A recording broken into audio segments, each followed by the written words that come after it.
Hello everyone, my name is Joshua. This is the 88th video on my video journal series. Today's date is Thursday, the 7th of May, 2026. How's everyone been? I've been pretty good, thank you.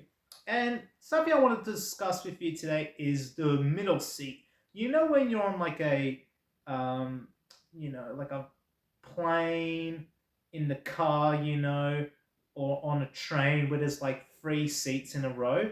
There's the aisle seat, window seat, and then in the middle is obviously the middle seat. The middle seat is really just the worst of the two worlds. With the aisle seat, right? You're pretty much like, ready to go. If you need to go to the bathroom, you don't need to annoy anyone, it's great.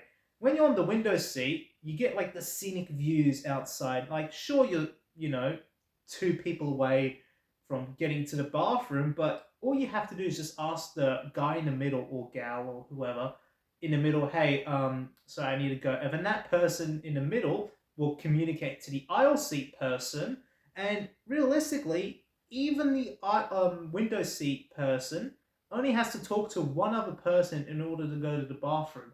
If you're middle seat, you still talk to that one person, but you don't get the privilege of talking to no one or being able to view the scenery outside. Same thing goes in a car, same thing goes on a train.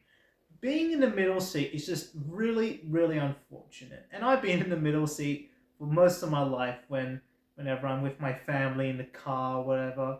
And being in the middle seat sucks because you're like, you don't get like an armrest or anything. You just gotta be like squeezed in, and then you can almost feel your head trying to like bop through the roof. It really just sucks. Really, really just stinks. And like whenever I'm on a train, right? Usually there'll be like a row where there's like three seats, and I always like to go like, you know, if no one's in that, I guess, row of seats, I always like to go window seat. But then, if the train gets full, eventually you'll have people going towards the aisle seats, and I'm like, oh, good, there's still like a one space gap between me and this person. But then there's somebody who was like, oh yeah, I want to come in. So then I end up squished by like two other people, or if there's somebody already in that um free seat, all right, in the window seat, I come in and I sit in the aisle, but then someone else wants to come in, so I end up being relegated from an aisle seat to a middle seat, which is just oh so annoying. Um, so yeah, nothing good. Sorry if I'm feeling with my nose. Sorry, I just been out and it was really cold outside. Um, yeah, nothing good comes out of a middle seat. Basically, being stuck in the middle. It's like being a middle child. There's no perks, and as a middle child, I can say it really just sucks. Where um, you just like um, you're pretty much like you don't get the advantages of being the eldest. You don't get the advantages of being young. Where you both receive a lot of parental attention. You're just pretty much relegated in the middle, sort of like that grey blur. But that's more like a joke. But there is like a real thing, such as like a middle child, where they're often like the most like quote unquote neglected and not really paid attention out of the, I guess, older and younger child. That's basically what the middle seat is. And I guess that thought of just being squished by like two other people, and that's why I just like going to the two seaters, where there's like only you and one other person, you know. At least that way, you know, everyone gets their perks. The person, to the left or to the aisle obviously gets the aisle, and the other person gets the window seat. So yeah. Um, but sometimes I've been on trains where the seats don't reverse, which makes it like pretty bad because everyone just likes to go to the seats where it's like facing in the direction of the train. Those seats fill up first, and then um, everyone obviously goes towards the other seats facing in the other direction. But then eventually, you know, nearly all the seats get filled up, but Then on the free seater, you got someone in the aisle and window seat, but then there's no one in the middle, and there'll be a bunch of people just like standing up on the train, even though there's like free seats, and that's because, yeah, no one wants to like ask the person in the aisle seat, hey, can you like scooch over? I want to sit down, or they just think it's a nuisance. So that's why the middle seat, it's kind of like that boundary. Like the middle seat only really gets filled up on trains if it's just like, pretty much like packed like sardines, or maybe it's like it's rush hour work. But even when the trains are like slightly busy, you'll have plenty of people like standing, even standing in the alleyways near the seats, near the pathways, because I guess they won't, you know, be bothered to ask someone to scooch over. And really, I just think it's selfish when you have someone sitting in a free seater, but there's only one person and they're sitting like the aisle seat. Like if you're the only one on a free seater, sit in the window seat of a train. I like if it's like no reserved tickets or whatever, just sit in the window seat. Allow one other person to sit next to you. It's not like they're taking up space or whatever. You still have that buffer, the middle seat, where no one's there, and most likely no one will be there unless it's like super, super, super cramped. So yeah, that's just my little rant about the middle seat. Same with cars, it's just like the middle seat's only really used when the car's full. No one just instinctively goes, oh yeah, I want to go to the middle seat, even though I'm the only passenger at the back. No one does that. Same with trains. I mean, with like airlines and all that, like, I guess it depends what plane you're on, but yeah, I guess the middle seat there is also kind of annoying.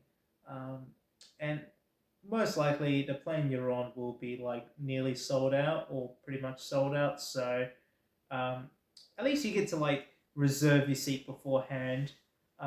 So if you're like an old person, you just go to the aisle seat, and if you're a young person, you go window. Is there actually a real like scientific study where like older people tend to pick aisle seats than window seats? Because old people need to go to the bathroom a lot more. Maybe they need to stretch their legs a lot more. Is it more true that is it like, sorry, not more true? Is it true that you know older people use aisle seats a lot more often? Maybe there is. I don't know. Maybe there's like solid scientific data around that. Um, Not that I know of, but it would make sense. And I feel like as I'm getting older, I'm becoming more of an aisle seat guy. Obviously, when you're young, you always want to go for the, um, you always want to go for the window seat, and no one wants to go middle seat. But I've often been relegated to middle seat. But yeah, as I'm growing older, I'm more of an aisle seat guy because like if I'm on a flight, I want the window seat going there. But on my returning flight, when I'm traveling back home, I like to just pick the aisle seat because I'm like I've already seen the plane travel to that other country. I just want to go back home, and who knows, I might have to go bathroom again. So yeah, I recommend if you're flying somewhere. Um, on the way there, maybe get a window seat. But on the way back, just get an aisle seat. And do whatever, but just don't get the middle seat, please. Um, and yeah, I guess to really cap this video off, the middle seat is often, in many modes of transport, really relegated. It's only really used when like everything's like at capacity. No one just naturally goes to the middle seat. It's not like one's instinct to go to the middle seat. It's only really used when things get really full, and that's like the last option available. That's because it's the most uncomfortable, and it comes with no privileges or perks whatsoever. Nothing, you know. Like I said, if you're in a window seat, then all you have to do is just ask one person. Um, you know, if you want to go to the bathroom, and that person will notify the other person. But when you're middle, you still got to notify that one person, but you don't get that, luxury of having an armrest or looking out the window. Um, and I guess it really just makes it like slow. When you have like a lot of like Sydney trains, right? They're like we have double decker trains where it's like 3 by 2 seating. So if you're on the free seater, and even if you're like aisles, window seats, sorry, you still got to ask like two people to get out their seats so then you can get off. And I imagine, um, you know, dozens of people doing that on the upper and lower decks of that train. You know how like congested things would be? That's why I think, the double decker trains, I love them, but it really has that like design flaw where even though, they're designed for like suburban, train lines, um, where most people who sit down might only be traveling a couple of stops, who might be only traveling on a train for around 5 or 10 minutes, maybe. They sit down and then, you know, they have to get back up, but then they have to tell the other people, hey, can you move out so then I can, um, leave. At least I remember on the Shinkansen trains in Japan, they had enough like leg room where you didn't even need the other person to stand up. You can just like scooch over them if they're like sleeping. But yet again, the trains I went on in Japan, they were like 2x2 seating. The older ones that I saw in the museums, the older Shinkansens, they had like 3 or 3x2 seating. Um, but yeah, I guess those trains were like designed where they only stop at major stops, like the cities and all that. And that's what double decker trains are designed for. They're designed for less frequent stops, not like extremely frequent stops, which like what we have here in Sydney. So that's why they're a little bit slow. Um, and yeah, that's why the loading and unloading times is a lot higher than like a metro or simply just row seating, or like vertical seating where you have the seats facing this way rather than this way. Um, so yeah, I guess that's a little bit of like train terminology for you, but yeah, I guess if you ever like been on a train, that or on a flight essentially, maybe that's the best analogy to use. Like when you're on a flight and you just got to ask two people, "Hey, can you like get out of your seat? Stop what you're doing. I need to go bathroom," and then they're gonna get out for you. But then when you go to the bathroom and then when you come back, you gotta ask those people, "Hey, can you move out of your seat again?" Oh, it's just a nightmare. That's why I actually, when was the last time I'd been to the toilet on a flight? I can't actually remember the last time I'd been to the bathroom on a flight. I'm very sorry for mentioning this. I know it's supposed to be wrapping up, but when I went to Japan and New Zealand, yeah, I did not go to the bathroom on the flight. Maybe because of that exact reason, because I got window seat. It must have been when I was like a kid. I've definitely been to the bathroom on trains and all that, but like never haven't been on an actual flight. Maybe that's the reason why, you know. Just so then yeah. Anyway, fun talking to you all. I guess I'll see you all next time. Take care. And I guess, the wise quote of today will be what's a really wise quote that I can tell you before I leave? Um, I guess it'll be um, hmm, I guess it'll be um, not all. No, no, sorry. It'll be. I gotta make this simple. Listening. That could be a whole nother video in of itself, but I reckon listening is the key to success. I think listening and just hearing out other people is really much like a endangered thing nowadays. I know it might seem a little bit random me propping this up, but it's something I've been meaning to talk about for a while. Um, I encourage, I guess, a lot more people to just do, I guess, if you're having a conversation with someone, or even hearing out a stranger for the first time, or, it could be mom, dad, friends, family, or whatever. Listen, I reckon, you know, be more of a listener than a talker if you want to learn. Um, Obviously ask questions and all that, actively contribute towards a discussion. But I feel like I've been trying to adopt, a more listening approach, a more um, listening approach doesn't really make sense. I guess a approach where I listen more to people rather than constantly interject with my own opinions and um, statements and arguments and all that. Um, yeah, and I feel like, if you're going to say something to someone, you expect them to listen to your argument. So naturally, when that person says something to you, you listen to their argument. So yeah.